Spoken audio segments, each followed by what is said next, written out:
Assalamualaikum warahmatullahi wabarakatuh. Bismillahirrahmanirrahim. Innal hamdalillah nahmaduhu wa nasta'inuhu wa nastaghfiruh wa na'udzu billahi min shururi anfusina wa sayyiati a'malina.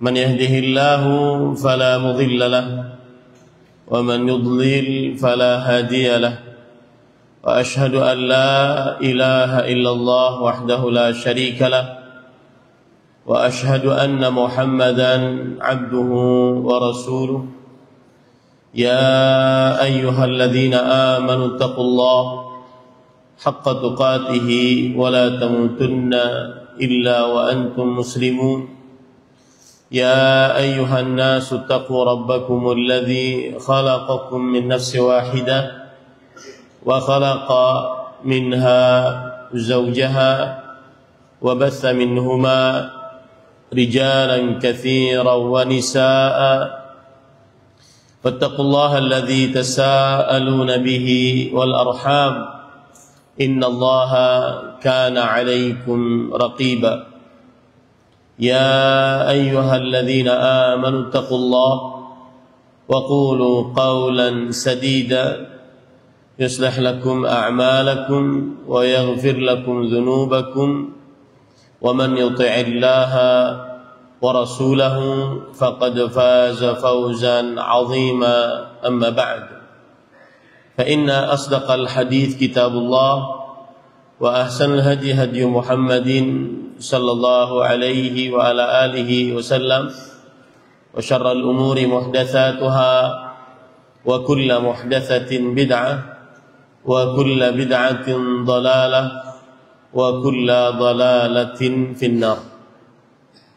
Alhamdulillah, kita bersyukur pada Allah Subhanahu wa taala pada hari ini, hari Sabtu malam Ahad 28 Jumadil Ula 1446 Hijriah, bertepatan dengan 30 November 2024. Kita dengan takdir Allah Subhanahu wa taala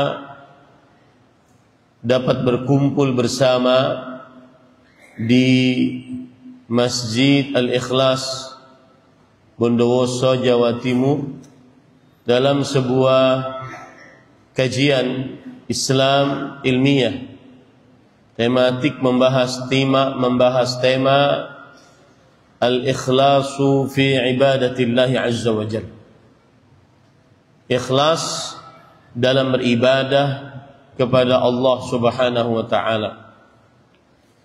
Salawat dan salam semoga selalu Allah berikan kepada Nabi kita Muhammad sallallahu alaihi wa ala alihi wasallam, pada keluarga beliau, para sahabat, serta orang-orang yang mengikuti beliau sampai hari kiamat kelak. Dengan nama-nama Allah yang husna dan sifat-sifat yang ulia, kita berdoa, Allahumma inna nas'aluka ilman nafi'an wa rizqan tayyiban wa amalan mutaqabbala. Allahumma amin. Ahibati fillah, afanillah wa iyyakum. Kaum muslimin jamaah Masjid Al-Ikhlas, Bapak Ibu saudara-saudari yang saya cintai karena Allah, semoga Allah Subhanahu wa taala selalu memberikan afiat kepada kita di dunia dan di akhirat. Pada kesempatan malam ini kita membahas sebuah tema yang berkaitan dengan perkara akidah dan juga berkaitan dengan perkara ibadah. Tema keikhlasan berkaitan dengan perkara akidah. Dan perkara akidah artinya adalah jazmul qalbi ala tauhidillah azza wa jal wa ma yajibul imanu bihi min ghairi syakkin wala raib. Aqidah artinya adalah ketetapan qalbu untuk mentauhidkan Allah Azza wa Jalla dan mengimani apa saja yang wajib diimani tanpa ada keraguan sedikit pun. Perkara keikhlasan adalah berkaitan dengan keyakinan qalbu, maka ia berkaitan dengan perkara akidah. Dan setiap pelajaran yang berkaitan dengan akidah adalah pelajaran yang paling terpenting bagi seorang muslim, lebih penting daripada perkara ibadah ataupun muamalah atau adab dan akhlak. Perkara akidah lebih penting daripada perkara ibadah, adab dan akhlak serta muamalah. Karena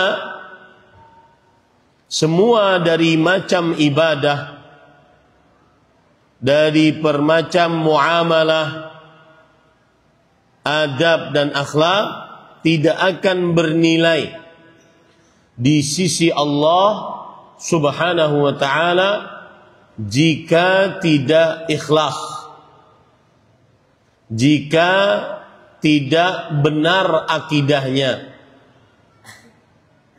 Rasulullah sallallahu alaihi wa alihi wasallam bersabda, "Innallaha la yaqbalu minal 'amali illa ma kana khalisan wa btughiya bihi wajhu." Sesungguhnya Allah tidak menerima dari amal apapun, ibadah jenis apapun, muamalah jenis apapun, adab dan akhlak bagaimanapun, kecuali yang ikhlas, yang berakidah yang benar, dan dicari wajah Allah dari amal ibadah tersebut. Hadis tersebut menunjukkan bahwa segala pelajaran, ceramah, kajian, tabligh akbar yang berkaitan dengan akidah lebih utama dibandingkan yang berkaitan dengan ibadah, muamalah, adab dan akhlak. Maka pesan saya terutama bagi jamaah kaum muslimin di Bondowoso, jika ada ustadz yang diundang ke sini, maka mintalah untuk diberikan pelajaran-pelajaran, ceramah-ceramah yang berkaitan dengan akidah, keyakinan hati seorang muslim tentang mentauhidkan Allah dan apa saja yang wajib diyakini oleh seorang muslim tanpa ada keraguan di dalamnya. Seperti rukun iman, al-iman billahi wa malaikati wa kutubi wa rusuli wal yaumil akhir wal iman bil qadri khairi wa syarrih. Beriman kepada Allah, para malaikat, kitab-kitabnya, para rasul, hari akhir, dan beriman kepada takdir baik dan buruknya. Itu perkara akidah lebih wajib dipelajari dibandingkan perkara-perkara ibadah, muamalah, adab dan akhlak. Dan sekali lagi saya katakan, akidah yang benar syarat mutlak diterima amal ibadah oleh Allah Subhanahu wa taala. Orang-orang munafik tidak diterima amalan mereka, salat, sedekah, menikah tidak diterima karena akidahnya rusak. Allah Subhanahu wa taala berfirman di dalam Al-Qur'an, "Wa ma mana'ahum an tuqbala minhum nafaqatuhum illa annahum kafaru billah wa bi rasulih wa la ya'tuna as-salata illa wa hum kusala wala yunfiquna illa wahum karihun." Yang artinya, dan tidak ada yang menahan mereka untuk diterima dari mereka sedekah-sedekah mereka, amal ibadah mereka, kecuali karena mereka kufur terhadap Allah dan Rasulnya.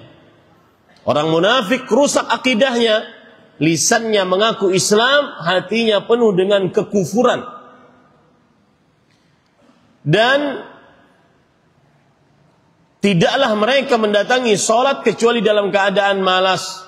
Dan tidaklah mereka bersedekah kecuali dalam keadaan membenci sedekah tersebut. Dari ayat ini kita ambil pelajaran bahwa materi akidah, ceramah tentang akidah, tablik akbar tentang akidah lebih penting daripada perkara ibadah seperti rukun Islam, mendirikan sholat, berpuasa pada bulan Ramadan, menunaikan ibadah haji, berzakat, bakti orang tua, baca Quran, berzikir, berdoa, menyembelih, isti'anah, istighasah, isti'adzah, dan semua macam-macam ibadah. Maka ini semua derajatnya di bawah dibandingkan perkara akidah atau perkara muamalah seperti jual beli, akad pinjam meminjam, akad gadai menggadai, akad pernikahan, rujuk talak, atau berbakti kepada orang tua, hubungan anak dengan orang tua, hubungan tetangga dengan tetangga, hubungan rakyat dengan pemimpin. Itu perkara-perkara muamalah. Membicarakan ini lebih rendah derajatnya dibandingkan membicarakan perkara akidah. Jadi jangan bosan berbicara apapun yang berkaitan dengan akidah. Rukun iman, beriman kepada Allah, para malaikatnya, kitab-kitabnya, para rasul, hari akhir, dan beriman kepada takdir baik dan buruknya. Atau perkara adab dan akhlak. Seperti adab berkaitan dengan aqwal wa af'al ma yuhmad. Setiap ucapan dan perbuatan yang terpuji, itulah pengertian adab. Adab duduk, adab berbaring, adab berjalan, adab makan, adab minum, adab tidur, adab masuk masjid, adab keluar masjid, adab keluar rumah, adab masuk rumah, adab masuk WC, adab keluar WC. Membicarakan itu lebih rendah derajatnya dibandingkan membicarakan akidah. Akidah lebih tinggi, lebih penting, lebih utama, lebih mulia. Kemudian akhlak. Akhlak termasuk akhlak pengertiannya adalah sifat. Akhlak itu sifat yang terpatri di dalam qalbu dan dia keluar tanpa berpikir panjang. Seperti akhlak penyabar, akhlak bersyukur, akhlak tawakal, akhlak takut kepada Allah, akhlak pemalu, akhlak pemurah. Itu akhlak semua. Membicarakan itu lebih rendah derajatnya dibandingkan pembicaraan akidah. Akidah lebih tinggi. Karena semua dari itu semua tidak akan dianggap di dalam agama Islam kecuali dengan akidah yang benar. Ini poin penting yang pertama yang ingin saya sampaikan. Jangan pernah bosan belajar akidah. Jangan pernah bosan belajar akidah. Poin yang kedua, pelajaran kita berkaitan dengan akidah, yaitu keyakinan qalbu tentang mengikhlaskan ibadah hanya kepada Allah Subhanahu wa taala. Dan ikhlas inilah, akidah yang benar inilah yang menghasilkan amal, semangat beramal. Makanya kalau seandainya ada yang hadir, habis sholat subuh di hadapannya ada mushaf, ada HP. Mushaf dia malas baca, sedangkan HP tegak matanya, maka itu berurusan, bermasalah dengan akidahnya. Karena orang akidah yang benar, dia akan semangat beribadah kepada Allah Subhanahu wa taala. Lihat orang munafik tadi di dalam surah At-Taubah ayat 54. Wala ya'tuna shalah illa wahum kusala wa la yunfiquna illa wahum karihun. Orang-orang munafik tidak mendatangi salat berjamaah kecuali dalam keadaan malas. Kenapa? Akidahnya rusak. Dia tidak ikhlas, ingin dilihat orang agar dipuji. Makanya Rasulullah SAW bersabda dalam hadis, "Athqalus salawat 'alal munafiqin salatul fajri wa salatul atamah." Salat yang paling berat atas orang-orang munafik salat subuh dan salat isya. Karena dahulu tidak ada listrik seperti ini. Apabila matahari terbenam, yang ada hanya gelap, yang bisa menerangi hanya cahaya rembulan dan bintang-bintang. Orang kalau keluar malam tidak terlihat. Orang munafik akidahnya rusak, tidak ikhlas, riya di dalam beramal, memperlihatkan amal agar dipuji oleh manusia atau diberi hadiah oleh manusia. Maka akhirnya malas. Begitulah orang-orang yang malas beribadah, sebenarnya berurusan dengan rusaknya akidahnya. Saya beri contoh nih. Nanti kita akan bahas lebih dalam lagi. Para ulama mengatakan salah satu pengertian keikhlasan adalah istiwa'u a'malil 'abdi fil zahiri wal batin. Selarasnya amalan seorang hamba, baik saat di hadapan khalayak ramai atau saat sendirian, tidak di hadapan khalayak ramai. Sama amalannya. Tadi bapak-bapak mengerjakan ba'diyah maghrib. Maka agar benar-benar ikhlas, kerjakan sholat sunnah juga saat sendirian, tidak ada yang melihat. Karena keikhlasan adalah setaranya, selarasnya amal, baik di hadapan manusia ataupun saat sendirian. Tadi bapak ibu, saudara-saudari, antara azan dan iqamah mengangkat kedua tangan untuk berdoa kepada Allah. Agar ikhlas, kerjakan itu juga saat di rumah, saat tidak ada yang tidak ada manusia satupun yang melihatmu. Itu ikhlas. Kalau malas saat di hadapan orang lain, saat tidak di hadapan orang lain, berarti bermasalah dengan akidahnya. Di situ letak pentingnya belajar akidah. Akidah yang benar, akidah yang selamat, dia akan menumbuhkan amal. Semangat beramal. Semangat sholat sunnah di rumah. Semangat membaca Al-Quran di malam hari di rumah. Karena waktu yang paling tepat untuk membaca Al-Quran di malam hari, bukan scroll TikTok. Bahkan sampai tidur dengan hal yang dilihat. Itu bermasalah dengan akidahnya. Karena saat dilihat tidak dilihat orang, malah menyimpang dari akidah yang benar. Makanya para ulama mengatakan 3 mata rantai yang tidak akan terputus. Yang pertama, keikhlasan menghasilkan istiqamah. Istiqamah berbuah husnul khatimah. Allah Subhanahu wa taala berfirman di dalam surat Fussilat dan surat Al-Ahqaf, "Innal ladzina qalu rabbuna Allah thumma istaqamu fala khaufun 'alaihim wa lahum yahzanun." Sesungguhnya orang-orang yang mengucapkan Rabb kami adalah Allah. Ini adalah kata Abu Bakar As-Siddiq radhiyallahu anhu, yaitu mengucapkan syahadat la ilaha illallah. Akidahnya benar, ikhlas. Kemudian mereka istiqamah. Penyebab istiqamah akidah yang benar. Penyebab tidak istiqamah akidahnya rusak. Kemudian Allah mengatakan, "Fala khaufun 'alaihim wa lahum yahzanun." Maka tidak ada rasa takut atas mereka. Takut tidak ada untuk memasuki kehidupan setelah kematian. Sedih tidak ada karena meninggalkan istri dan anak, tidak ada. Kenapa? Karena mereka husnul khatimah. Itu disebutkan oleh Allah Subhanahu wa taala di dalam surat Al-Ahqaf ayat 13. Adapun dalam surat Fussilat ayat 31, innal ladzina qalu rabbuna Allah tsumma istaqamu tatanazzalu alaihimul malaikah alla takhafu wa la tahzanu wa abshiru bil jannati allati kuntum tu'adun nahnu awliyaukum fil hayati dunya fil akhirah.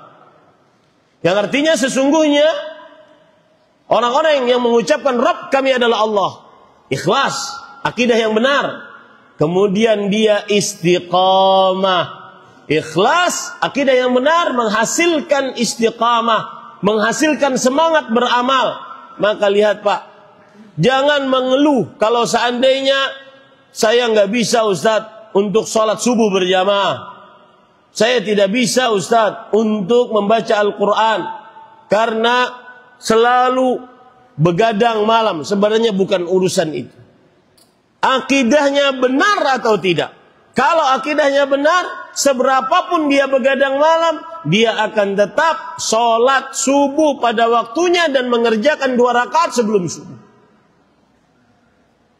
Ya. Dan ingat para ikhwah, perhatikan baik-baik. Saya dapat pesan dari Syekh kami, Syekh Abdul Razzaq bin Abdul Muhsin Al-Badr hafizahullah. Beliau mengatakan, "Annal i'aqah laysat fil atraf. Innamal i'aqah fil abdan. Innamal i'aqah fil qulub." Yang namanya kecacatan bukan pada anggota tubuh. Cacat kaki kemudian tidak ke masjid untuk sholat berjamaah. Bukan. Tetapi kecacatan yang sebenarnya adalah pada qalbu, pada akidah. Ini beliau katakan ketika beliau melihat di Masjid Nabawi ada seorang yang kakinya pincang, akan tetapi 1 rakaat 1 jam salatnya. Dan ini juga hasil dari kisah-kisah ulama salaf terdahulu. Ada yang buta matanya, tidak bisa melihat, tidak ada penuntun, akan tetapi selama 40 tahun tidak pernah melihat kecuali saf pertama. Itu tamparan keras bagi yang sehat walafiat, sedangkan tidak berjamaah. Atau berjamaah sholatnya tetapi datang paling terakhir. Kapan sholat berjamaah datang paling terakhir? Sebelum salam. Itu urusannya bukan karena kesibukan dunia, enggak. Itu urusannya karena akidahnya rusak. Ingat baik-baik, akidah yang benar menghasilkan, membuahkan amal. Allah berfirman dalam surat Ibrahim ayat 24. Alam tara kaifa daraba Allah mathalan kalimatan thayyibah ka syajaratin thayyibah asluha thabit wa far'uha fis sama' tu'ti ukulaha kulla hinin bi'idzni rabbiha wa yadribu Allahu al-amthal lin-nas la'allahum yatadhakkarun. Apakah engkau wahai Muhammad sallallahu alaihi wasallam tidak memperhatikan sebuah ucapan bagaimana Allah Subhanahu wa taala membuat perumpamaan dari ucapan yang baik. Ucapan yang baik adalah akidah yang benar, yaitu la ilaha illallah, syahadat la ilaha illallah, sebagaimana ditafsir oleh Abdullah bin Abbas radhiyallahu anhuma. Bagaimana perumpamaan syahadat la ilaha illallah, perumpamaan akidah yang benar, perumpamaan keikhlasan? Beliau mengatakan dia bagaikan sebuah akar pada sebuah pohon. Akibat akar tersebut pohonnya tumbuh menjulang ke langit. Akibat ikhlas, akidah yang benar, semangat beramal. Kemudian menjulang ke langit dan membuahkan buah yang bisa dipetik setiap musimnya dengan izin Allah Subhanahu wa taala. Maka para ikhwah, salah satu yang menjadi poin penting untuk belajar akidah, akidah menumbuhkan amal, menghilangkan malas. Bukan karena kita tidak ada waktu, enggak. Tetapi akidahnya yang sedang berkurang. Keyakinan qalbunya terhadap Allah Subhanahu wa taala yang sedang berkurang. Oleh karena itu saya jauh-jauh dari Banjarmasin datang ke Bondowoso ini, salah satu tema yang akan saya angkat adalah al-ikhlas fil ibadah. Mengerjakan keikhlasan dalam beribadah kepada Allah Subhanahu wa taala. Baik. Sekarang kita masuk kepada poin pertama. Apa pengertian ikhlas? Para ulama mengatakan ikhlas diambil dari 3 huruf dasar, kha, lam, dan sad. Dan setiap kata dalam bahasa Arab yang huruf dasarnya dari 3 huruf ini, maka dia berarti yang pertama as-safa, bersih. Ikhlas secara bahasa, secara etimologi artinya bersih, as-safa. Kemudian yang kedua, artinya secara bahasa an-naqa, murni, suci. Yang ketiga, at-tanazzuh 'anil akhlati wal ausyab, terlepas dari kotoran dan campuran apapun. Itulah keikhlasan secara bahasa. Dan Allah sudah menyebutkan contohnya imajinasi keikhlasan secara bahasa di dalam Al-Quran. Allah Subhanahu wa taala berfirman, "Wa inna lakum fil an'ami la'ibrah nusqikum mimma fi butunih min baini farthin wa damin labanan khalisan sa'igan lisyaribin." Yang artinya, sebelum saya artikan, sekali lagi saya katakan, ikhlas secara bahasa ada 3 artinya. Yang pertama apa tadi? As-safa. As-safa artinya adalah bersih. Yang kedua, an-naqa, artinya adalah murni, suci. Yang ketiga, adamul at-tanazzuh 'anil akhlaq wal ausyab, terlepas dari kotoran dan campuran apapun. Sebagian orang ingin mengajarkan kepada orang lain tentang keikhlasan, lalu dia mencontohkan dengan contoh yang keliru. Kata dia, ente kalau ingin tahu ikhlas, ente masuk WC, kemudian qada hajat, kemudian keluar, tidak memikirkan apa yang sudah dikeluarkan. Kata mereka itulah ikhlas. Maka tidak benar. Di dalam Al-Quran Allah memilih kata ikhlas bukan sembarangan. Ikhlas kalimat yang agung.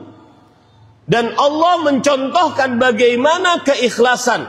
Allah Subhanahu wa taala berfirman dalam surat An-Nahl ayat 66. Dan sesungguhnya bagi kalian di dalam binatang-binatang ternak, onta, sapi, kambing, domba, benar-benar terdapat pelajaran. Pelajaran tentang apa? Keikhlasan. Bagaimana? Nusqikum, kami memberi minum kepada kalian. Mimma fi butunih, dari susu yang ada pada perut binatang ternak tadi, onta, sapi, kambing, atau domba. Min baini farthin wadam, susu tersebut yang kalian minum, kalau kalian memerah puting susunya, dia keluar antara farth dan dam. Farth adalah, mohon maaf, tahi dan darah. Jadi kalau orang memerah puting susu onta, sapi, ataupun kuda, ataupun kambing, maka itu sebenarnya dia sedang mengalir di antara tahi dan darah. Tetapi apa kata Allah? Labanan khalisan, keluarlah susu yang ikhlas. Apa arti ikhlas tadi? Bersih. Yang kedua, suci, murni. Yang ketiga, tidak tercampur kotoran dan campuran apapun. Karena dia susunya bersih, murni, tidak tercampur apapun, kotoran dan campuran apapun, maka Allah mengatakan khalisan, saighan lisyaribin, cocok untuk langsung diminum. Itulah perumpamaan keikhlasan secara bahasa. Adapun ikhlas secara istilah syariat, berbagai macam perkataan para ulama tentang keikhlasan. Di antaranya yang disebutkan oleh Imam Ibnu Qayyim Al-Jauziyah rahimahullah di dalam kitab Miftah Daris Sa'adah, atau kitab Madarijus Salikin, atau kitab Ad-Da' wad-Dawa. Imam Ibnu Qayyim rahimahullah banyak menyebutkan tentang pengertian keikhlasan. Di antaranya yang pertama, secara terminologi syar'i, secara istilah syariat, ikhlas artinya adalah ifradullahi bil ibadah, mengesahkan Allah dalam beribadah. Apa maksudnya? Ibadah apapun yang kita kerjakan, baik lisan, baik qalbu, atau amalan anggota tubuh, maka niatnya, maksudnya hanya ingin mendapatkan ridha Allah. Ini makna ikhlas yang pertama. Dan para santri, ini santri ya, ini santri ini, antum tullab, la budda an tahfadhu al-istilahat, li'annakum satasiruna du'atan ila Allah azza wa jalla. Ihfadhu al-istilahat allati dzakaraha al-ulama. Keikhlasan, yang enggak paham sudah selesai. Saya berbicara dengan santri, mereka insyaallah paham. Para ikhwah, hafal istilah-istilah yang disebutkan oleh para ulama. Secara bahasa Arab, ikhlas secara istilah adalah ifradullahi bil ibadah, mengesahkan Allah dalam ibadah apapun. Contoh misalkan lisan, kita beribadah dengan lisan doa, termasuk doa isti'anah, minta tolong, isti'adah, minta perlindungan, istighatsah, minta pertolongan dalam keadaan yang sempit, berzikir, membaca Al-Quran, bersolawat. Maka ibadah-ibadah yang dilakukan dengan lisan, amar ma'ruf, nahi mungkar, menasehati, itu semua ibadah dengan lisan. Harus ikhlas. Arti ikhlas adalah apa? Menjadikan ibadah tersebut niatnya, maksudnya hanya ridha Allah tabaraka wa ta'ala. Menjadikan ibadah tersebut niatnya, maksudnya hanya ridha Allah subhanahu wa ta'ala, pahala dari Allah subhanahu wa ta'ala, wajah Allah subhanahu wa ta'ala. Makanya para ulama ketika membicarakan tauhidul uluhiyah, salah satu nama lain dari tauhidul uluhiyah adalah tauhidut talab, tauhidun niyah, mentauhidkan Allah dalam niat, mentauhidkan Allah dalam maksud, mentauhidkan Allah dalam apa yang dicari. Yang dicari hanya wajah Allah, hanya ridha Allah, hanya pahala dari Allah, la ghair, tidak ada lainnya. Itulah pengertian secara terminologi syariat tentang keikhlasan. Dan saya pesan Bapak Ibu saudara-saudari, kalau ada ustaz-ustaz yang mengaku mengusung dakwah sunnah tetapi tidak fasih berbicara tentang akidah, tidak fasih berbicara tentang la ilaha illallah, tidak fasih berbicara tentang ikhlas, maka dinasihati ustadznya. Karena dakwah sunnah, manhaj salaf sangat perhatian terhadap dakwah tauhid, dakwah akidah yang benar, dakwah keikhlasan dalam beribadah. Harus pendakwanya harus lancar berbicara tentang akidah yang benar. Taib. Pengertian yang kedua secara istilah syariat adalah ini yang saya sebutkan tadi, istiwa'u a'malil 'abdi fil zahiri wal batin. Setaranya amalan seseorang saat di hadapan khalayak ramai atau saat sendirian, itu ikhlas.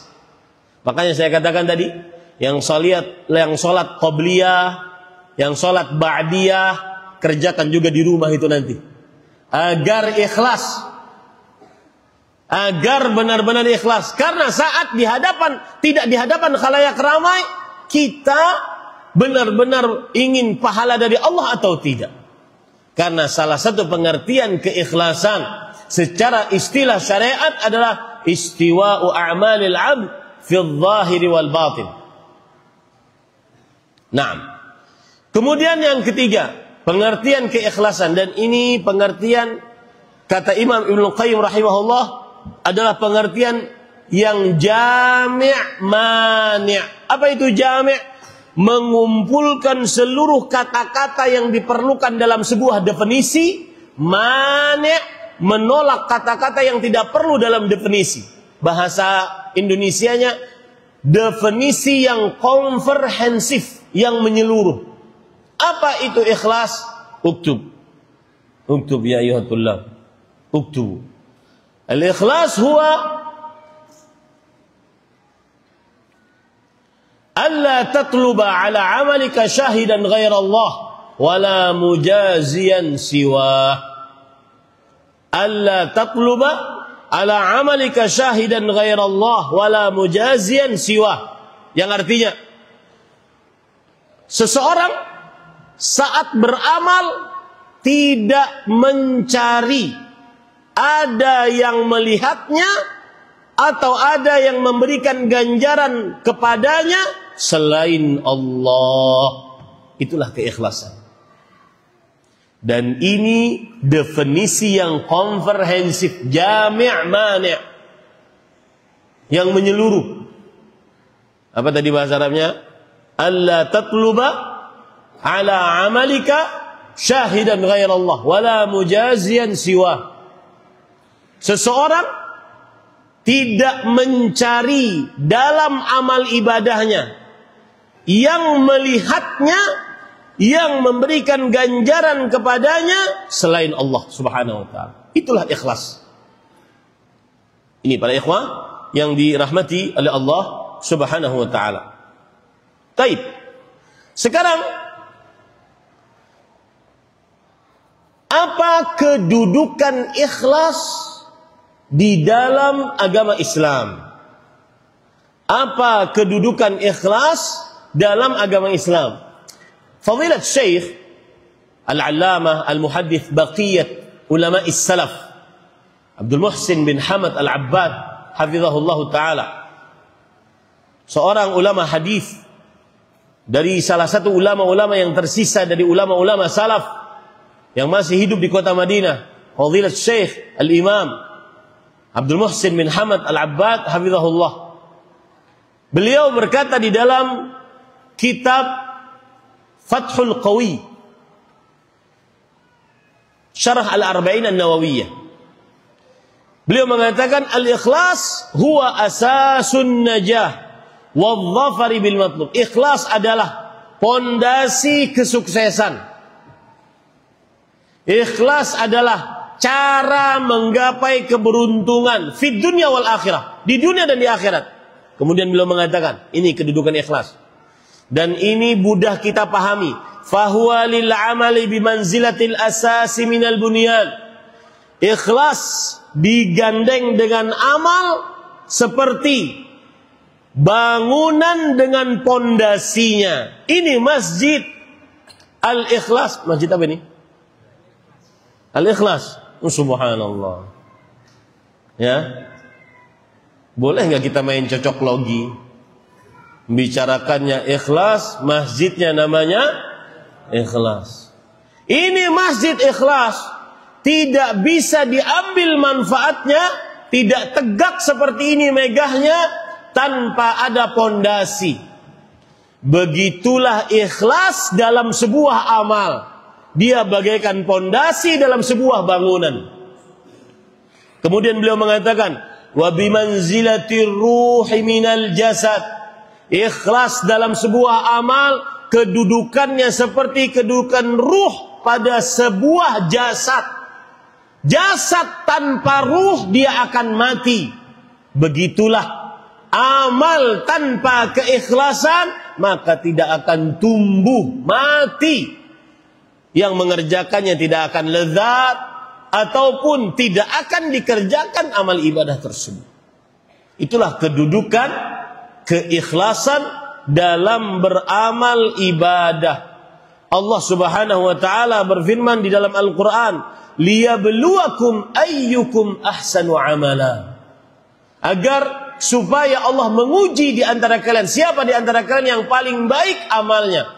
Berkata seorang tabi'i, Al-Fudail ibn Iyad, dan beliau disebut-sebut sebagai Abidul Haramain, ahli ibadah dua tanah suci. Beliau mengatakan, yang dimaksud dengan Allah menguji siapa di antara kalian yang paling baik amalnya. Ingat ya, bukan yang paling banyak, bukan yang paling banyak keluar keringat, paling banyak keluar uang, paling banyak tertetes darah, paling capek, bukan. Paling baik amalnya. Apa maksudnya? Akhlasuhu wa aswabuh. Yang paling ikhlas dan paling benar. Lalu beliau ditanya, ya Aba Ali, ma akhlasuhu wa ma aswabuh? Apa itu amal ibadah yang paling ikhlas dan paling benar? Beliau mengatakan, innal amal idza kana khalisan wa lam yakun shawaban la yuqbal. Sesungguhnya amalan, kalau seandainya ikhlas tapi tidak sesuai dengan sunnah, maka tidak akan diterima. Wa idza kana shawaban wa lam yakun ikhlas khalisan lam yuqbal. Dan sesungguhnya amal sesuai dengan sunnah tapi tidak ikhlas, riya, ingin dunia, bersandar kepada makhluk, ingin dipuji, ingin dapat hadiah, maka tidak akan diterima hatta yakuna khalisan sawaban, sampai amal tersebut ikhlas dan sesuai dengan petunjuk Rasul sallallahu alaihi wasallam. Siapa yang ikhlas? Maka lillah. Al-khalis, yang beramal karena Allah. Dan ingat para ikhwah, semua yang karena Allah pasti akan abadi. Ya? Ini saya beri contoh masjid sebesar ini. Ini kan perlu pengurus. Kalau tidak ikhlas, pasti cepat berhenti. Kalau ikhlas, dia diletakkan dimanapun sebagai apapun dalam kepengurusan. Yang penting saya masih mengurus agar bisa berbakti kepada Allah dengan pengurusan masjid. Tidak peduli saya ketua, sekretaris, bendahara, atau hanya sekedar anggota biasa. Tidak peduli. Maka dia akan tetap sampai akhir hayat. Yang ikhlas pasti akan kekal abadi dalam apapun. Makanya para ikhwah, Imam Malik rahimahullah, ketika beliau menulis kitab Al-Muwatta, kitab yang paling besar di dalam kitab hadis, kitab Al-Muwatta, beliau ditanya oleh orang-orang, kenapa engkau nulis kitab Al-Muwatta? Sudah ada sebelummu menulis kitab Al-Muwatta. Beliau jawab apa? Ma kana lillahi yabqa. Ma kana lillahi yabqa. Sesuatu yang karena Allah pasti dia akan kekal abadi. Berteman karena Allah pasti akan kekal abadi. Menuntut ilmu karena Allah pasti akan sampai selesai. Ya, makanya nih perhatikan para santri yang sedikit-sedikit ingin keluar, itu perbaiki keikhlasanmu. Maka lillahi yabqa. Sesuatu yang karena Allah pasti akan abadi. Tidak mudah patah semangat, tidak mudah bosan, dan seterusnya.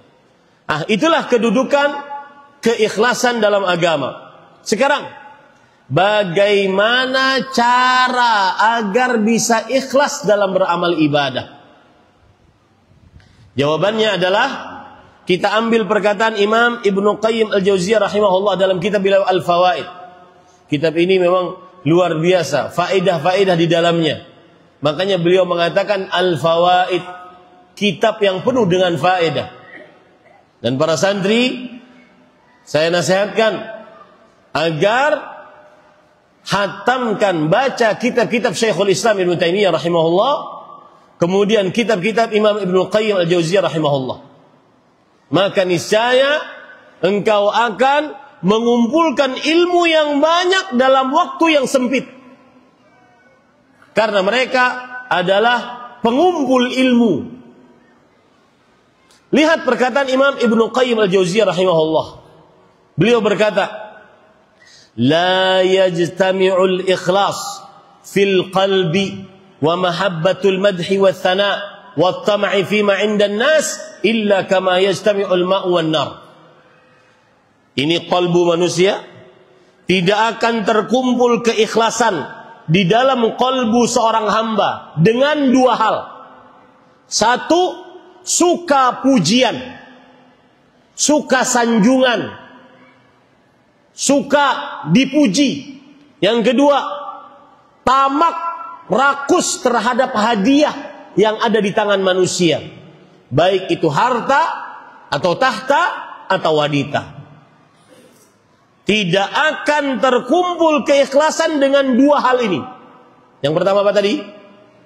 Suka pujian, suka sanjungan, suka namanya tertulis paling pertama, suka dia paling berbicara di hadapan orang, suka pokoknya dipuji disanjung. Yang kedua apa? Rakus dan tamak, ingin dapat hadiah dari manusia, baik itu harta, tahta, wanita. Nah, kalau begitu, bagaimana biar ikhlas? Maka kita harus jauhkan dua hal tadi. Suka dipuji, suka dapat hadiah dari manusia. Bagaimana cara menghilangkan perasaan suka dipuji? Disebutkan oleh Imam Ibnu Qayyim Al-Jauziyah rahimahullahu ta'ala. Beliau mengatakan, amma dhabhu tama' amma az-zuhdu fi thana wal madah fayashulu 'alayka 'ilmuka annahu laysa ahadun yanfa'u madhuhu wa yazid wa yadhurru dhammuhu wa yashin illa Allah wahdahu. Ya, penyakit pertama tadi apa? Suka dipuji. Bagaimana cara menghilangkan ini? Beliau katakan, caranya adalah yakini baik-baik bahwa pujian yang paling mutlak pujiannya adalah pujian siapa? Allah. Adapun pujian manusia terbatas, relatif, nisbi, bahkan kadang pura-pura. Seperti ini sekarang. Ya. Mungkin ada yang memuji ceramah ini. Tapi sih ada tapinya. Relatif. Terbatas, nisbi. Maka carilah pujian Allah Subhanahu wa taala. Jangan cari pujian manusia. Pernah seorang Arab Badui datang kepada Rasul sallallahu alaihi wasallam. Beliau berkata kepada Rasulullah SAW, "Ya Rasulullah, inna madhi zain wa dhammi syain." Wahai Rasulullah, aku kalau memuji melalui syair-syairku, maka orang itu benar-benar terpuji. Dan sebaliknya, aku kalau mencela melalui syair-syairku, orang itu benar-benar terhina, tercela. Kata Rasul sallallahu alaihi wasallam, "Dzaakallah azza wa jalla." Tidak ada yang bisa begitu kecuali Allah azza wa jalla. Maka carilah pujian manusia. Terakhir sebelum azan, ada seorang sahabat Nabi yang dahulunya Yahudi, namanya Abdullah bin Salam. Beliau berkata kepada Rasul sallallahu alaihi wasallam, "Saya dengan riwayat ini ingin membuktikan bahwa pujian manusia itu, Pak, jangan terlalu percaya. Wallahi jangan terlalu percaya. Mungkin dia memuji kita di hadapan, balik kanan sudah mencela. Saya suka sih sama ustadznya, tapi ada tapinya. Pujian yang paling mutlak, paling absolut adalah hanya Allah Subhanahu wa taala." Ceritanya, Abdullah bin Salam seorang Yahudi yang masuk Islam. Kemudian beliau berkata kepada Rasulullah SAW, "Ya Rasulullah, innal yahud qaumun buht." Wahai Rasulullah, Yahudi itu orang-orang suka dusta. Kata Rasul sallallahu alaihi wasallam, "Masa?" "Iya, coba panggil mereka sekarang." Dipanggillah orang-orang Yahudi yang waktu itu masih boleh di kota Madinah. Kemudian Rasulullah SAW bertanya, "Ya al-Yahud, ma tadhunnuna fikum Abdullah ibn Salam?" Wahai kaum Yahudi, menurut kalian Abdullah bin Salam ini bagaimana? Dan mereka belum tahu kalau Abdullah bin Salam masuk Islam. Maka orang Yahudi mengatakan, "Khairuna wa ibnu khairina." Oh, Abdullah bin Salam orang terbaik di antara kita. Anak dari orang tua yang terbaik di antara kita. Dipuji. Kemudian kata Rasulullah SAW, "Kaifa law aslam?" Bagaimana kalau dia masuk Islam? Kata orang Yahudi, "Na'udzubillah, kita berlindung kepada Allah kalau dia masuk Islam." Keluarlah Abdullah bin Salam, kemudian mengucapkan syahadat, "Asyhadu an la ilaha illallah wa asyhadu anna Muhammadar Rasulullah." Yahudi tadi yang tadinya memuji, menyanjung habis-habisan, langsung berkata saat itu juga, "Syarruna wa ibnu syarrina." Ini orang terburuk di antara kita.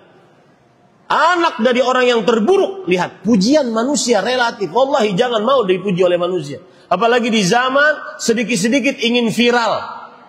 Mandi lumpur. Hanya sekedar ingin viral, subhanallah. Orang di zaman sekarang seperti pepatah Arab dahulu. In aradta an tu'raf fabulla fi ma'i zamzam, fi bi'ri zamzam. Kalau ingin viral, kencing di sumur Zam-Zam. Oh, viral tuh. Orang zaman sekarang seperti itu. Maka hati-hati para ikhwah dengan pujian manusia. Jangan sampai terkecoh. Pujian manusia terbatas. Jadi caranya agar kita menghindari pujian, yakini baik-baik. Pujian Allah lah yang mutlak, pasti. Kalau Allah sudah memuji, malaikat Jibril memuji, seluruh malaikat di langit memuji, penduduk langit memujinya.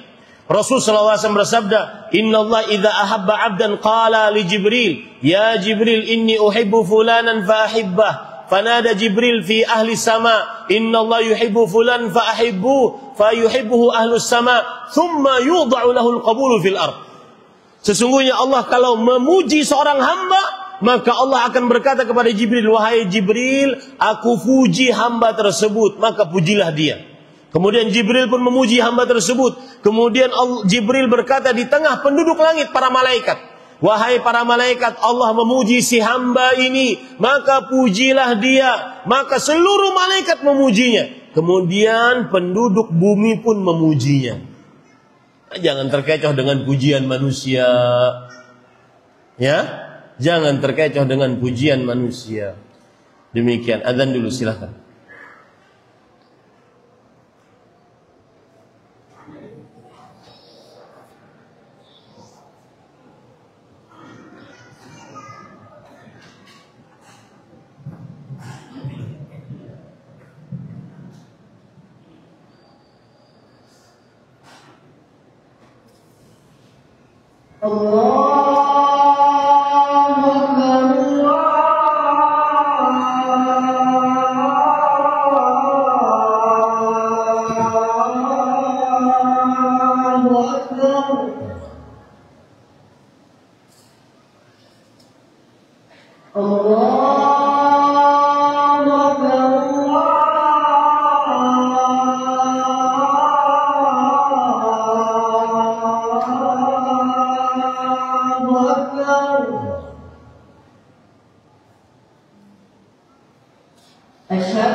أشهد أن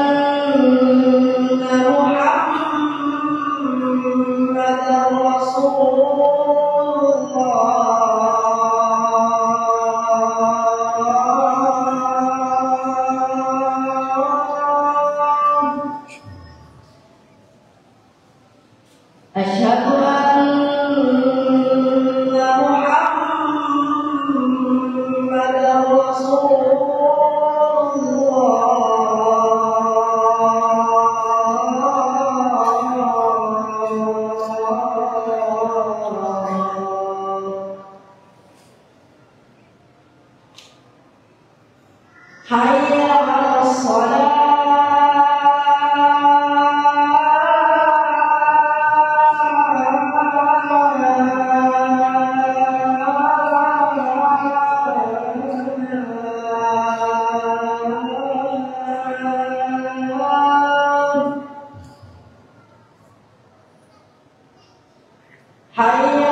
Baik, kita lanjutkan.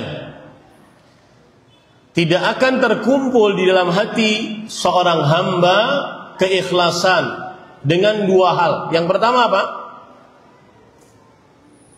Yang pertama apa? Suka pujian. Dan itu sudah kita bahas. Bagaimana caranya agar tidak suka pujian? Yaitu bahwa pujian manusia terbatas. Pujian manusia relatif. Pujian manusia pura-pura. Pujian manusia palsu. Jangan tertipu dengan pujian manusia. Apalagi kadang-kadang di zaman media sosial, sekali bikin status langsung banyak yang Masya Allah, Masya Allah, merasa terpuji. Ya, banyak yang like dan seterusnya.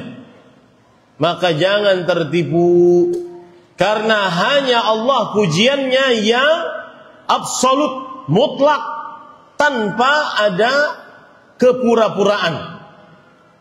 Kemudian yang kedua, apa yang kedua? Rakus dan tamak terhadap apa yang ada di tangan manusia. Berarti kita harus juga menghilangkan perasaan tersebut agar ikhlas. Maka caranya disebutkan oleh Imam Ibnu Qayyim al-Jauziyah rahimahullah. Beliau mengatakan, "Amma dzabhu tama' fayashulu 'alaika 'ilmuka yaqinan annahu laysa min syai' yutma'u fihi illa wa bi yadillahi wahdahu khazainuhu la yamlikuha ghairuh." Perhatikan artinya baik-baik. Adapun menghilangkan perasaan yang kedua, ingin selalu dapat hadiah dari manusia, harta, tahta, wanita, sholat tidak khusyuk, riya. Kenapa? Karena ingin menikahi anak perempuan si fulan yang sedang ada di sampingnya. Akhirnya dia berpura-pura ingin dikasih hadiah. Akhirnya dia berpura-pura ikhlas.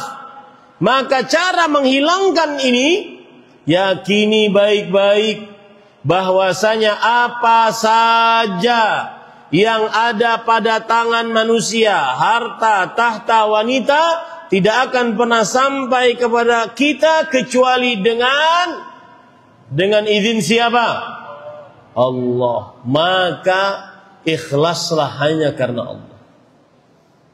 Apapun yang kita inginkan, dan biasanya kalau sudah ada niat di dalam diri untuk kepentingan dapat hadiah, malah tidak dapat hadiah. Ya. Ini cara agar ikhlas. Ringkasannya. Bagaimana bisa ikhlas? Siapa yang bisa meringkas? Mana santri? Aina shaf al-akhir? Kelas berapa biasanya santri? Ayo shaf. Di sini sebutnya apa? Kelas 12 atau kelas 3 SMA? Atau aliyah atau thanawiyah? أين الطالب؟ الصف السادس؟ طيب أين الصف السادس؟ من رئيس الفصل للصف السادس؟ تقدم.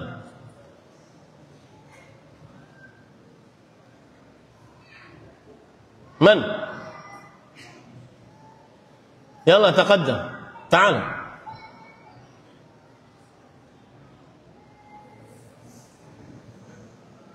Ini antum jangan dikira nanti kayak begini nanti menggantikan saya di sini. Antum tetap jadi jamaah nanti.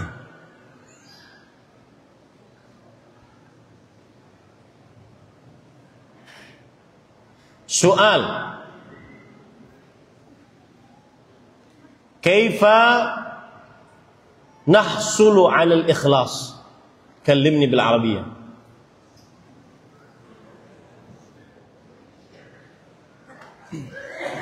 قرب. نحن سنحصل على الإخلاص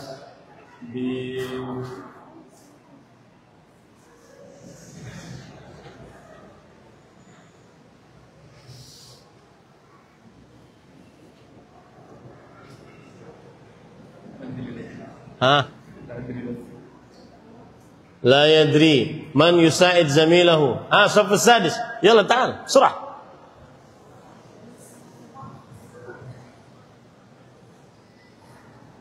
استريح. جزاك الله خير. ما اسمك الكريم؟ فهمي أبو. فهمي. من أين؟ من جنبر. من جنبر. يلا أعرف نفسك وأجب سؤالي. كيف نحصل على الإخلاص؟ نعم. هذا يا فهمي خذ.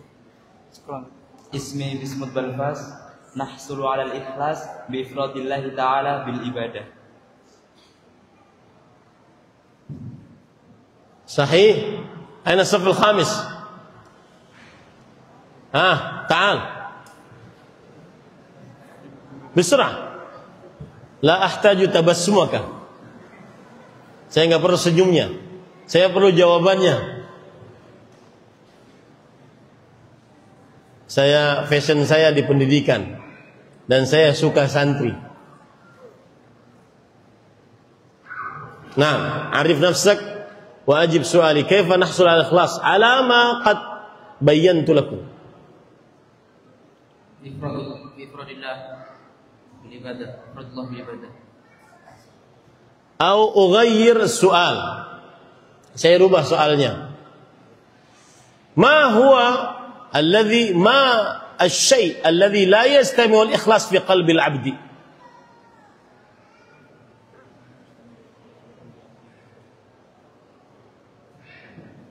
Apa yang tidak akan pernah terkumpul dalam hati seorang hamba? Keikhlasan dengan dua hal. Apa dua hal tersebut?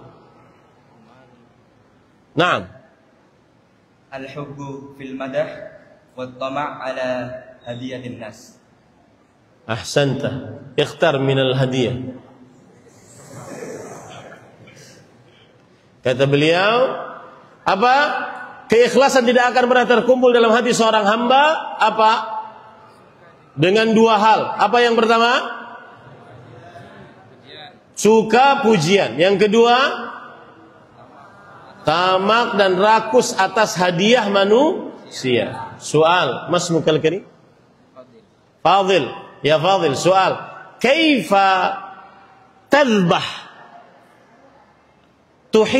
kaifa tadhbah mahabbatuka lil madhi minan nas? Mada taf'al? Apa yang harus dikerjakan agar kita tidak suka pujian manusia? Na'malu amalan bila ru'yatin nas. Beliau jawab, kita mengerjakan amalan tanpa dilihat oleh manusia. Berarti nggak usah sholat Jumat. Baik, ikhtar hadiah. Baik, istarihu. Jazakallah khair. Barakallah fikum. Berarti belum masuk kajiannya, saya capek-capek, teriak-teriak. Bagaimana cara agar tidak suka pujian? Jamaah. Bin Talib, bin Talib. Baik, silakan Pak.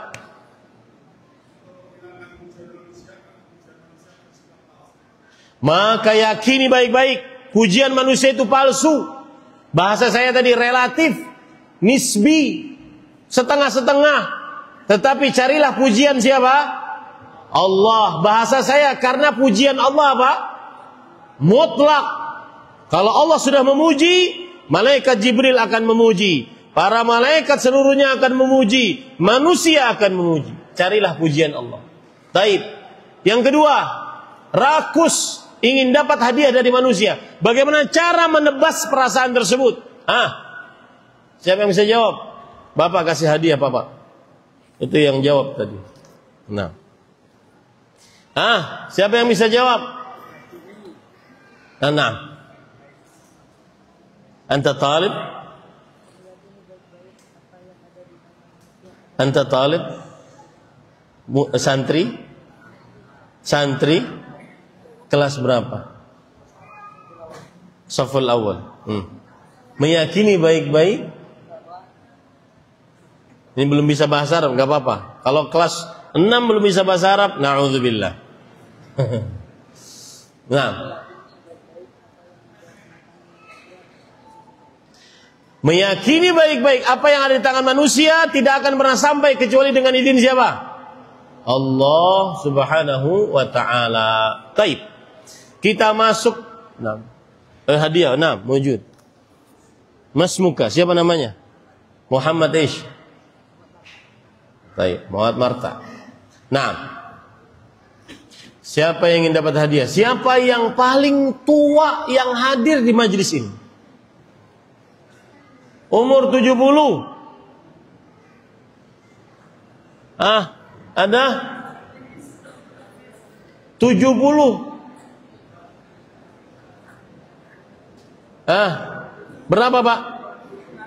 7 3 7 4. Mana? 75 76 76 76, Pak. 76 77 ada?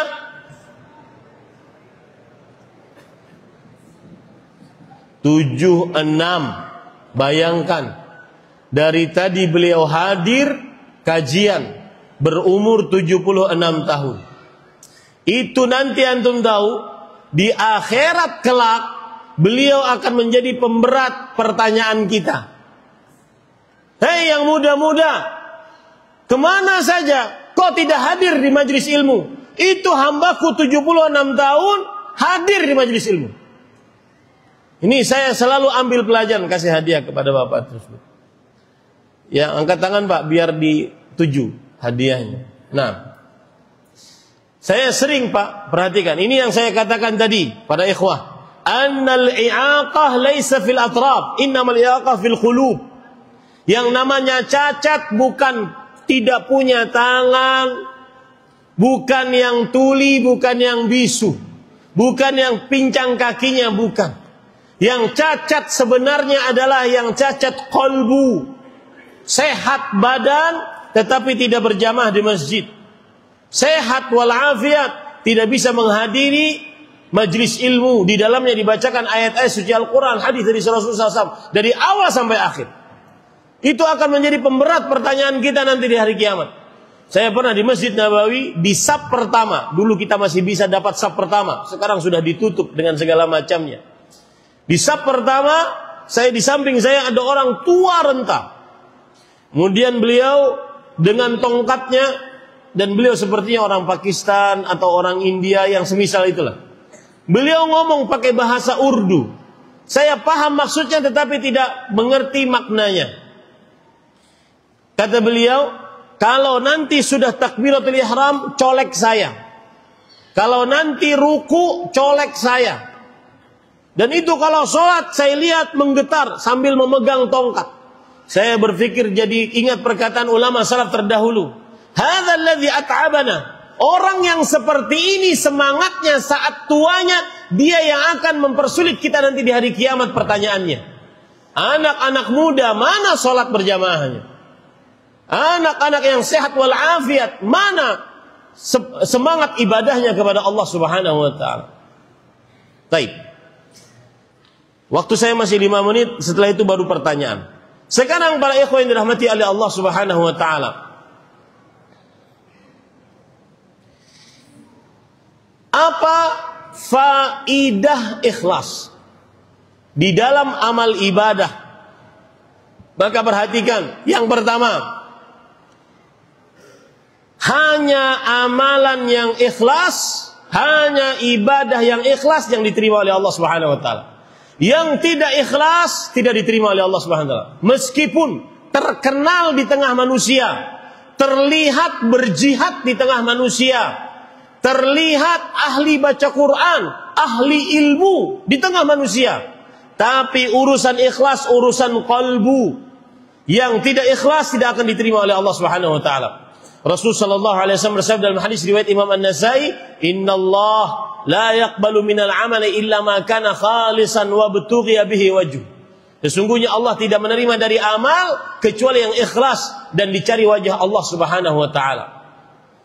Kemudian para ikhwah, termasuk dari fadilat keikhlasan adalah mendapatkan pahala atas amal ibadah meskipun belum beramal. Subhanallah. Belum beramal sudah dapat pahala gara-gara ikhlas, hanya karena Allah Subhanahu wa taala. Rasul sallallahu alaihi wasallam bersabda dalam hadis riwayat Imam Muslim, "Man sa'ala syahadata bi sidqin ballaghahu Allah manazil asy-syuhada wa in mata 'ala firasyi." Siapa yang memohon kepada Allah mati syahid dengan ikhlas, maka Allah akan sampaikan pahala untuknya mendapatkan pahala mati syahid meskipun dia mati di atas kasurnya karena sakit. Belum berjihad, tapi dia mempunyai niat yang ikhlas. Ya Allah, saya punya niat ikhlas agar mati di jalan Engkau. Meskipun dia mati di atas kasurnya, dianggap mendapatkan pahala yang besar dari Allah Subhanahu wa taala. Kemudian, ini menarik.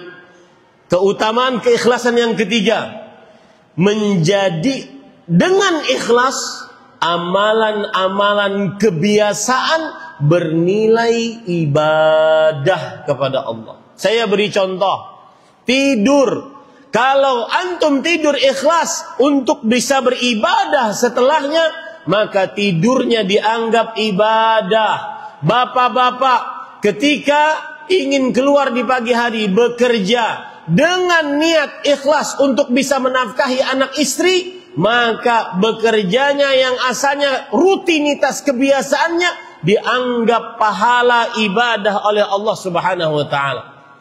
Bahkan seorang suami menyuapin istrinya, ada saat itu nilai ibadah? Apakah dia sedang ingin bermesraan atau sedang ingin ibadah? Ingin bermesraan. Tetapi ketika dia ikhlas menyuapin istrinya, ini adalah orang yang di bawah tanggung jawabku, maka itu bernilai ibadah. Rasul sallallahu alaihi wasallam bersabda, "Innaka lan tunfiqu nafaqah tabtaghi biha wajha Allah illa ujirta 'alaiha hatta ma taj'alu fi imra'atik." Engkau tidaklah menafkahkan sebuah sedekah kepada istrimu melainkan engkau akan dapatkan pahala atasnya sampai satu suapan yang engkau suapkan kepada istrimu, kepada anak-anakmu, maka akan diganjar pahala oleh Allah Subhanahu wa taala. Kebiasaan dirubah menjadi amal ibadah dengan keikhlasan. Kemudian ini penting, ini perhatikan terutama para santri, perhatikan, terutama anak-anak as-safful khamis was sadis wal rabi', anak-anak yang berumur 16, 17, 18 atau 15, 16, 17, 18. Perhatikan baik-baik, nak. Kalian di pesantren, ini juga bagi para wali santri. Anak-anak kita ini dididik di pesantren, dididik agar berakidah yang benar, beribadah sesuai dengan sunnah, berakhlak yang mulia, tidak melakukan pelanggaran-pelanggaran yang berat dari sisi agama, tidak berzina, tidak mencuri, tidak berdusta, tidak berkata kasar, berkata kotor, tidak berbuat keji, LGBT. Syaratnya yang paling utama adalah ikhlas karena Allah Subhanahu wa taala. Wallahi Bapak Ibu, Para santri sekalian, peraturan pesantrenmu tidak akan manfaat dibuat seketat apapun kalau kamu tidak khasyatullah. Khasyatullah sama dengan ikhlas, takut kepada Allah.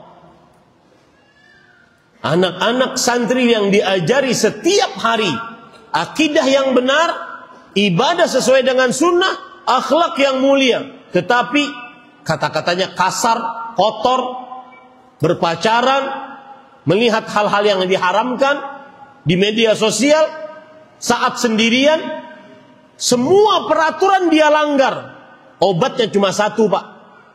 Obatnya cuma satu. Kita kadang-kadang memberi peraturan macam-macam. Bahkan di pesantren saya ada wali santri yang mengatakan, Ustaz, anak saya udah nggak usah pulang, Ustaz. Di pesantren aja. Capek saya jaganya. Capek jaganya. Karena bapaknya punya pekerjaan, ibunya punya pekerjaan, nggak bisa dijaga anak 24 jam. Santri-santriku yang saya cintai karena Allah, yakini baik-baik, ilmu akidahmu tidak bermanfaat. Hafal Quranmu 30 juz tidak manfaat. Saya banyak dapat berita, hafal Al-Quran 30 juz lancar, dapat ijazah sanad, bisa baca semaan 30 juz dalam sehari atau 2 hari. Tidak bermanfaat, tetap berzina dia, tetap berkata-kata kasar dia. Kalau tidak khasyatullah, peraturan pesantren tidak cukup untukmu, nak. Tidak khasyatullah, tidak ikhlas dalam mengabdi kepada Allah Subhanahu wa taala. Dan ingat, terutama anak-anak kelas 4, 5, 6, kamu sudah mempunyai buku catatan amal, nak, sebagaimana saya punya buku catatan amal. Yauma idzin tu'radun, pada hari itu akan ditampilkan semua yang kamu kerjakan, nak. La takhfa minkum khafiyah. Tidak ada sedikit pun yang tersembunyi. Allah berfirman di dalam surah Al-Kahfi, wa wudi'al kitab, buku catatan amal akan diletakkan. Fataral mujrimin, orang-orang yang berdosa melihat, musyfiqin, dengan rasa takut. Kemudian mengatakan, ya wailatana ma li hadzal kitab la yughadiru saghiratan wala kabiratan illa ahsaha. Lalu dia menyesal, kenapa buku ini ada? Tidak ada amalanku yang kecil, yang tersembunyi, yang tidak ada pengurus pesantren tahu, tetapi tertulis semua di situ. Itu semua yang akan terjadi, nak, di hari kiamat.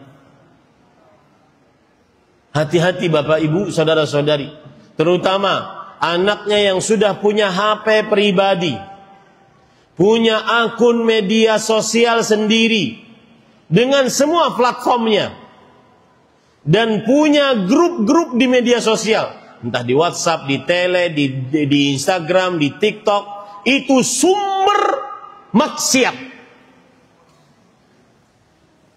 Maka tidak ada lain kecuali harus menarik itu semua dari mereka. Itu pun tidak manfaat kecuali dengan ikhlas. Nabi Yusuf selamat dari perzinahan. Kenapa? Padahal di depannya perempuan setengah telanjang yang mengajak perempuan, hai talak, ayo Yusuf sini, ayo Yusuf sini. Nabi Yusuf seorang budak, wajib taat kepada majikannya. Nabi Yusuf pemuda, syahwatnya tinggi. Nabi Yusuf seorang asing. Orang asing biasanya suka bermaksiat karena tidak ada yang kenal. Yang ngajak perempuannya, perempuannya penguasa, tidak ada yang menahan, tidak ada Satpol PP. Gak ada polisi. Apa yang menyelamatkan Nabi Yusuf? Ma'adzallah, khasyatullah. Aku berlindung kepada Allah. Ini keikhlasan para ikhwah. Makanya Allah berkata di dalam Al-Quran, innahu min ibadinal mukhlasin, kadzalika linasrif anhu su'a wal fahsya, innahu min ibadinal mukhlasin. Demikianlah kami jauhkan dari Nabi Yusuf perbuatan zina, kekejian. Sesungguhnya Nabi Yusuf adalah hamba kami yang ikhlas, hanya keikhlasan yang menyelamatkan dari syahwat yang haram. Kelas 6, hati-hati. Jangan buat orang tuamu sedih, nak. Allah Al-Alim, Al-Basir, As-Sami'. Allah yang maha mengetahui, maha mendengar, maha melihat. Semua akan terpampang di hadapan Allah Subhanahu wa ta'ala. Peraturan pesantren tidak akan cukup tanpa khasyatullah. Ini pengalaman Bapak Ibu. Tanamkan kepada pengurus pesantren. Kalian mengejar agar sampai kurikulum. Jangan lupa kurikulum paling hebat, yaitu tanamkan khasyatullah, takut kepada Allah. Kita dulu diajari oleh ustadz-ustadz kita. Kalau sudah di dalam ruang ujian, para ustadz kita yang dulu yang sudah meninggal mengatakan, atrukukum ma'allah. Kalau sudah ujian, aku tinggalkan kalian bersama dengan Allah. Tidak ada pengawas, nggak ada CCTV. Itu lebih hebat daripada CCTV. Atrukukum ma'allah. Tanamkan itu, nak. Khasyatullah, takut kepada Allah. Dan itu hasil ikhlas. Ya. Dulu kalau santri minta izin untuk keluar, sangat mudah. Nggak usah nanya-nanya. Mau kemana? Silahkan. Tapi setiap memberi kertas untuk izin, sang ustadz mengatakan, raqibillah, Allah ma'ak. Hati-hati, Allah bersamamu. Itu, nak, lebih dahsyat daripada CCTV. Tanamkan itu dalam kalbu.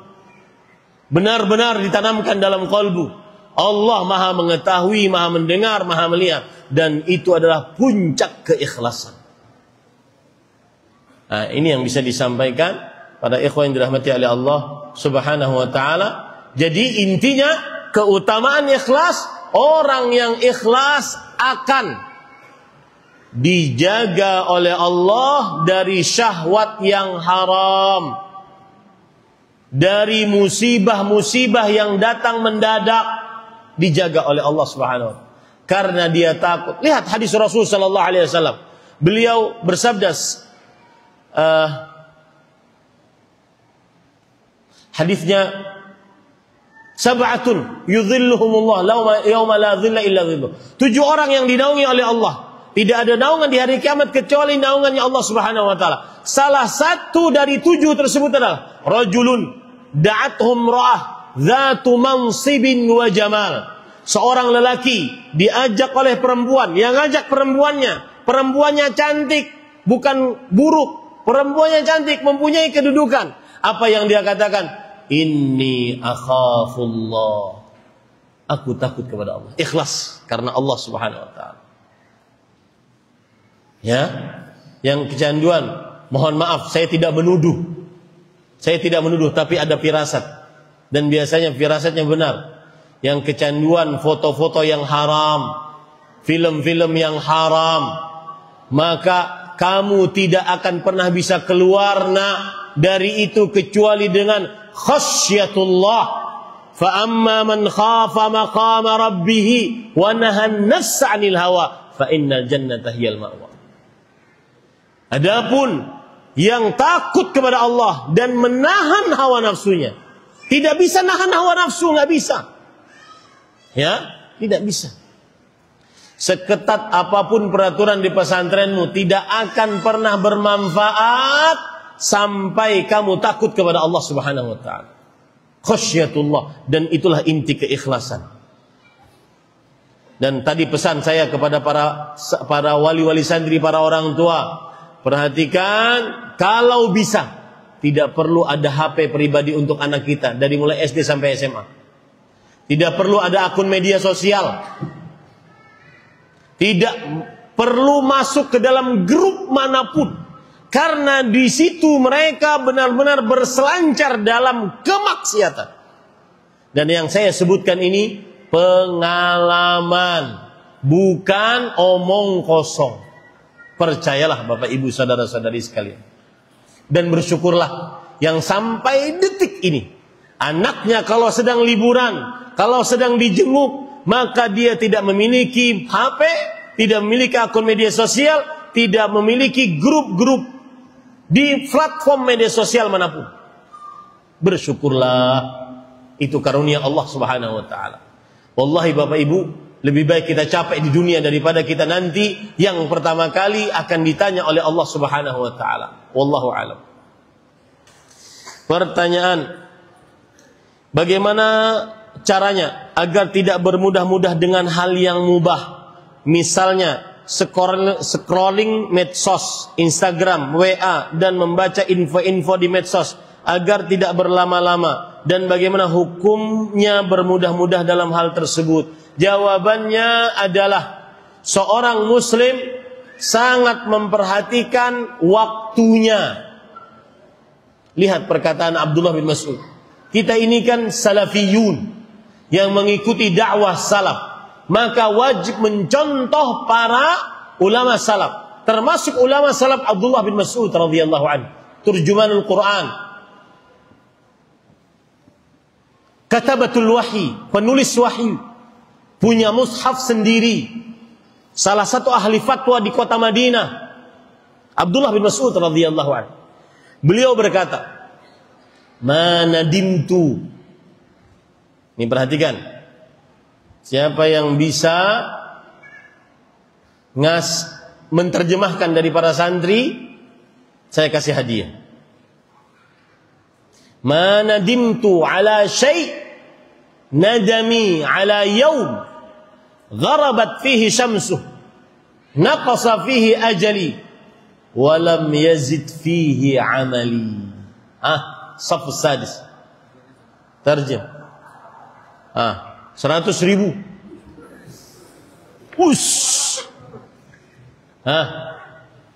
Kalau saya jadi pimpinan kalian di sini yang bisa menerjemah dengan baik dan benar, saya akan suruh pulang semalam ini baru belos besok kembali.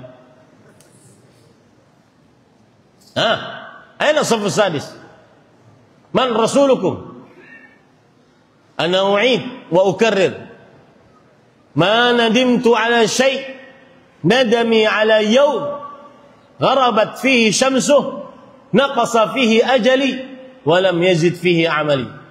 Karena Pak, para santri ini pengganti kami nanti, dan mereka harus mahir bahasa Arab. Ya, rugi 6 tahun di pesantren tidak mahir, tidak cakap berbahasa Arab. Naam.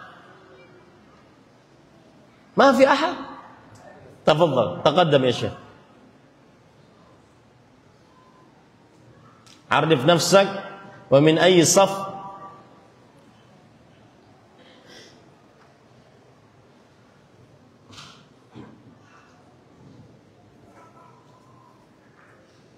Ismi Muhammad Yazdan wa ana min safis sadis.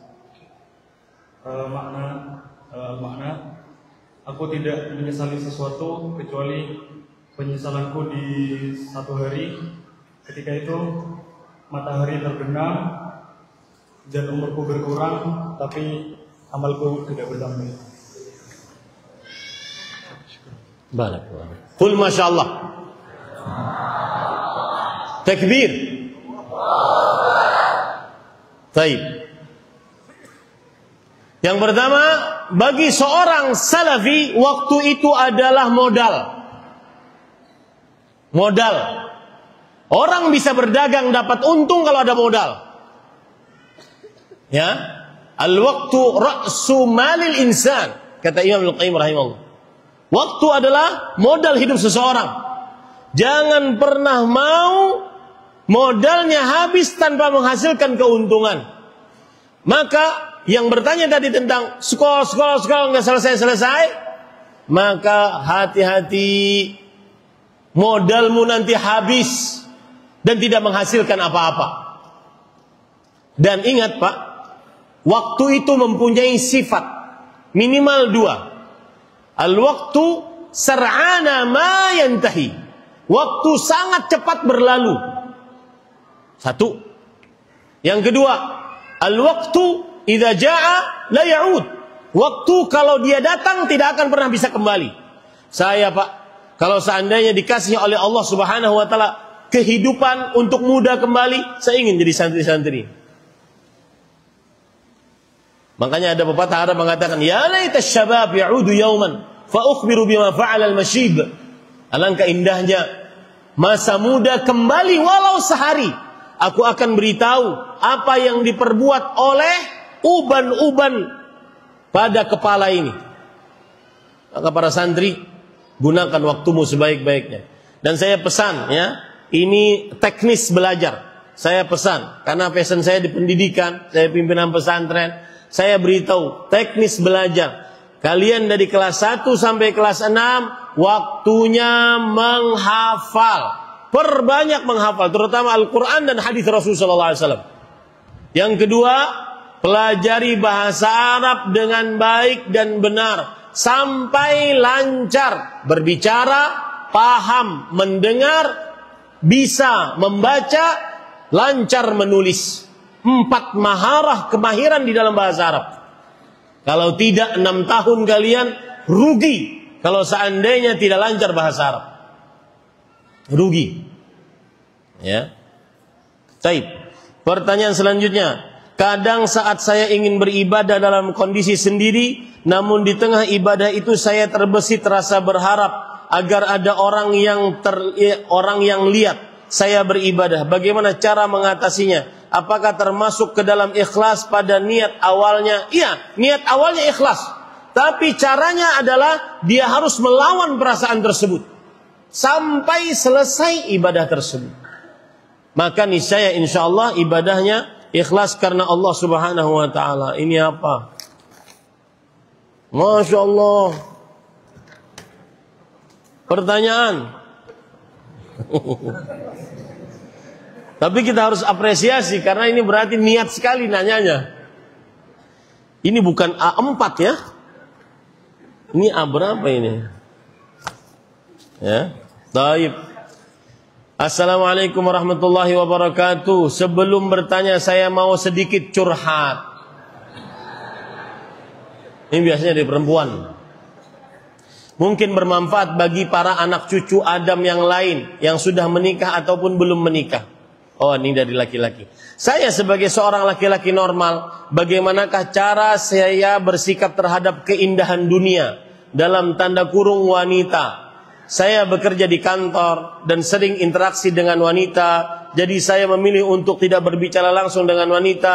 Kalau tidak penting saya memilih diam saja. Tapi lain sisi saya dianggap memboikot mereka. Padahal niat saya bukan itu. Terkadang saya melihat orang lain yang berbicara asik dengan wanita yang bukan mahramnya. Hati saya berkata, apakah setan hanya menggoda saya ketika berbicara dengan wanita? Atau setan? Mana pertanyaannya? Nggak bercanda. Sementara saya melihat teman saya sepertinya biasa-biasa saja berbicara dengan wanita sampai ketawa ketiwi dan berduaan. Tapi kok saya nggak bisa seperti itu? Apakah karena iman saya sangat tipis? Terkadang saya lawan dengan perkataan ini dalam hati, Ustaz. Lihat, wanita itu tidak lebih cantik dari istrimu. Untuk apa kamu tergoda? Hal seperti ini sering mutar-mutar dalam benak saya, Ustaz. Terkadang saya melihat nasihat Ustaz via YouTube mengenai wanita, tapi wanita tetap saja menggoda bagi saya. Mohon nasihatnya Ustaz. Mungkin dengan mendengar nasihat Ustaz secara langsung bisa masuk dalam hati saya dan agar saya lebih berhati-hati dalam perhiasan dunia yang satu ini. Al-Fatihah.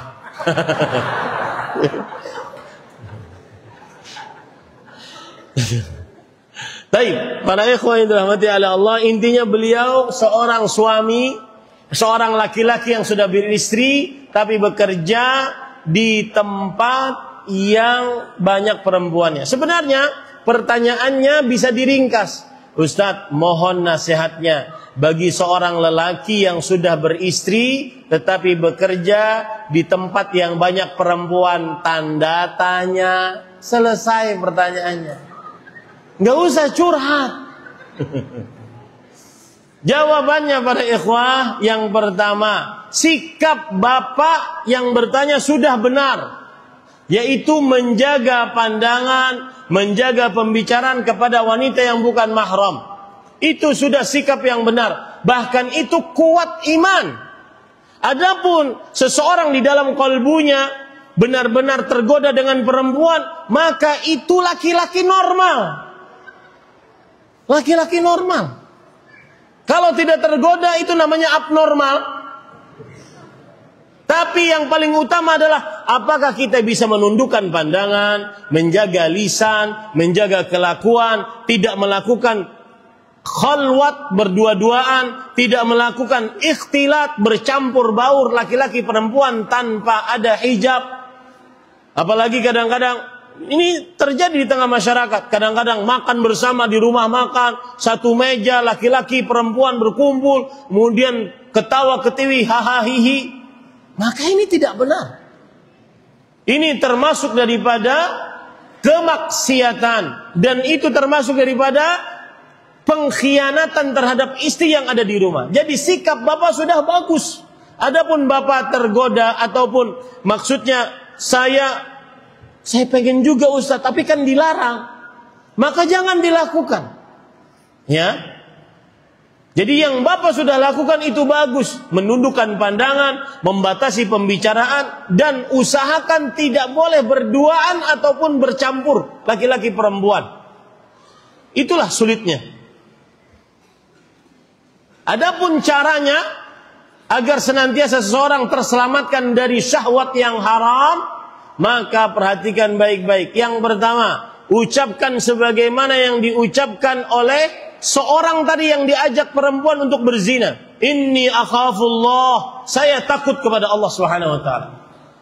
Biar perempuan-perempuan di kantor mengatakan kamu kuper, kamu boikot, kamu tidak mau bergaul dan seterusnya.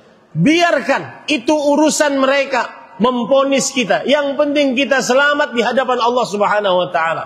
Rasulullah SAW bersabda, "Manil tamasa ridhan nas bi sakhatillah kafahullah mu'natan nas." Siapa yang mencari ridha manusia dengan murka Allah, maka Allah akan cukupkan kemurkaan manusia tadi. Ya. Jadi apa yang Bapak sudah kerjakan itu baik, tinggal istiqamah di jalan Allah Subhanahu wa taala. Wallahu a'lam. Saya minta nasihatnya Ustaz, bagaimana kiat-kiat agar kita teguh di atas manhaj salaf dan tidak mudah terpecah di antara kaum muslimin disebabkan saling berbangga-bangga di atas kelompok, entah berbasis agama maupun perkara dunia. Apakah ini bisa terjerumus ke dalam sifat hizbiyah? Para ikhwah, hizbiyah adalah yaitu berkelompok dan membangun loyalitas dengan kelompok tersebut, dan itu tercela. Karena tidak boleh kita loyal wala kecuali hanya atas karena Allah dan karena Islam. Maka ajaran salaf tidak mengajarkan untuk berkelompok-kelompok. Kita semua ini yang hadir, ustadz-ustadz yang ada, tidak ada yang terlepas dari kesalahan. Semuanya adalah makhluk yang penuh dengan kesalahan. Maka pada saat itu, jika ada yang salah dinasihati. Jika dinasihati, maka dia rujuk kepada kebenaran. Jangan berpecah belah. Wallahu a'lam. Sekarang ada model cadar. Ini pertanyaan tadi siang untuk para perempuan. Mungkin bermanfaat ibu-ibu yang di atas.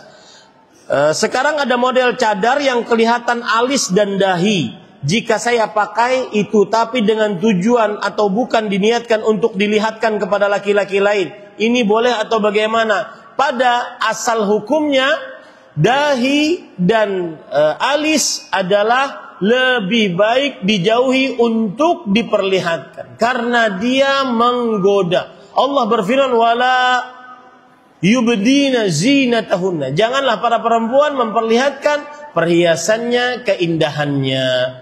Wallahu a'lam.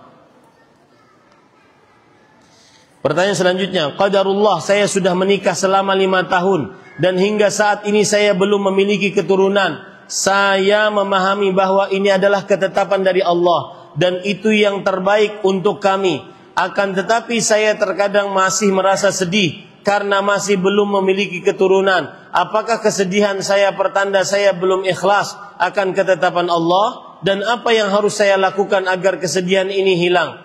Mohon doanya Ustaz agar saya diberi keturunan yang saleh dan salehah. Saya berdoa dengan nama-nama Allah yang husna, sifat-sifat yang mulia. Semoga yang belum dapat anak dimudahkan oleh Allah Subhanahu wa taala untuk mendapatkan anak. Dan saya berikan amalan. Kalau punya rezeki, maka pergilah ke tanah suci. Dan amalan ini saya dengar dari salah seorang ulama besar, di antaranya Syekh Muhammad Asy-Syanqiti rahimahullah, hafizahullah taala, ulama besar di Arab Saudi. Amalan ini adalah amalan turun-temurun dari ulama-ulama terdahulu. Apabila ada hajat, terutama ingin anak, maka berhajilah, berdoalah di Arafah. Dan pernah ini saya nasihatkan kepada seseorang waktu saya pernah ke Tokyo, ke Jepang. Kemudian panitia ada yang mengatakan saya sudah 5 tahun enggak bisa atau belum punya anak. Maka saya katakan antum berhaji dari Jepang, jangan berhaji dari Indonesia. Karena berhaji dari Indonesia lama ngantrinya. Berhaji dari Jepang, berdoa di Arafah, doanya cuma minta anak. Kemudian beliau pulang, kemudian sesudah berhaji beliau pulang, mengerjakan apa yang saya nasihatkan. 3 bulan setelahnya beliau istrinya hamil kembar 2. Para ikhwan yang dirahmati, jangan remehkan berdoa saat hari Arafah, di wukuf Arafah. Ya, dan ini pengalaman pribadi. Saya waktu itu umur 27 tahun ingin menikah. Kemudian umrah, kemudian haji. Ya, haji dan di wukuf di Arafah, doanya paling banyak, ya Allah, nikah ya Allah, nikah, ya Allah, nikah. Nikah ya Allah. Ya. Pulang saya waktu itu masih mahasiswa di kota Madinah. Pulang tanggal 13 Zulhijjah, melontar jamarat terakhir. Pulang malam sampai kota Madinah, langsung dapat telepon, Din, ini ada perempuan siap diproses. Maka saya bilang siap. Nggak tahu itu perempuan dari mana. Alhamdulillah beliau sekarang menjadi istri saya. Jangan remehkan doa di Arafah. Yang punya harta, ikutlah haji dan berdoalah di sana. Niscaya kabul hajatnya. Ini yang bisa disampaikan. Pertanyaan yang lain tidak bisa dijawab karena sudah waktu. Dan saya bersyukur bisa hadir di kota Bondowoso, bisa ngaji kajian di Masjid Al-Ikhlas, dan juga terutama para santri dari pesantren Islam Al-Irsyad Tengaran 6. Berapa? Pesantren Al-Irsyad Al-Islamiyah. Oh iya, pesantren Al-Irsyad Al-Islamiyah. Ya, pesantren Al-Islam Al-Irsyad Al-Islamiyah. Mudah-mudahan bermanfaat apa yang baiknya dari Allah Subhanahu wa taala, dan saya berdoa kepada para santri semoga menjadi para pendakwah. Ya, niatkanlah menjadi pendakwah. Jangan sampai usahakan tidak ke umum. Jadi ini. Karena ada sebagian lembaga pendidikan yang santrinya ke umum malah diberikan selamat. Alhamdulillah, santri kami sudah menjadi ini dan itu, bekerja di minyak dan seterusnya. Orang-orang umum saja tidak sampai memberikan seperti itu apresiasinya. Prestasi seorang santri adalah ketika dia setelah kelas 6 melanjutkan kuliahnya di umum. Kuliahnya di agama. Sehingga dia menjadi ahli agama dan bisa menjadi penerang bagi umat Islam. Wallahu a'lam. Sallallahu nabiyana Muhammad. Walhamdulillahirabbil alamin. Wassalamualaikum warahmatullahi wabarakatuh.